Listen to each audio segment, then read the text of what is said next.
What Should I Read Next by Katie Gerard. When we read a book, we have to make a decision about what sort of book we want to read. Some of us do that by finding an author we enjoy and read everything written by that author. Others of us find a series of books we like and read all the books in a series. When I was in 4th grade, I enjoyed reading The Babysitter's Club and read all the books in order. Another way we can find books we enjoy is by identifying the type of genre we like. Genre refers to books that have similar characteristics. You've learned about many of these genres already, and today we'll review the genres you're already familiar with, as well as add the fantasy genre to our list. Historical fiction novels take place during a time in history and are usually based on real events that happened in the past. Some examples of historical fiction novels we've read this year are Riding Freedom and Number the Stars.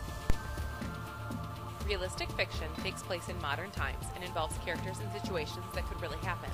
There's a Boy in the Girl's Bathroom is a good example of realistic fiction, since the situations we read about could have happened in real life.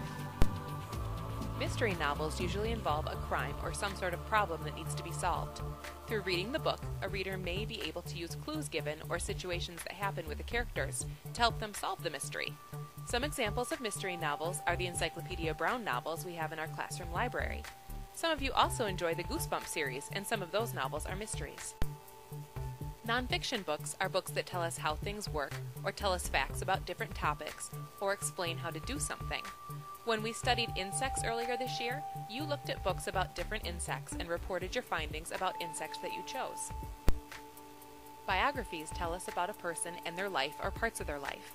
If President Obama wrote a book about himself, that would be considered an autobiography.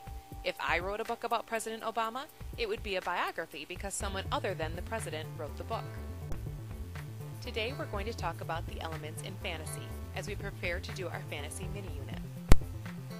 Fantasy books contain elements that could not happen in real life, such as talking animals or people having extraordinary abilities like hearing other people's thoughts or being able to fly. Fantasies can also take place in mystical or magical locations where strange things happen that could not actually happen in real life.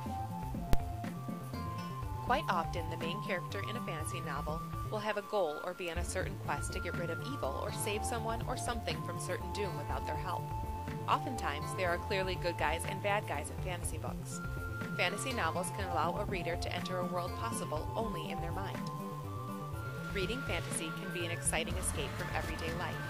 This is a genre some of you may already enjoy, and hopefully others will be interested in trying, as I share examples of fantasy stories with you throughout this unit.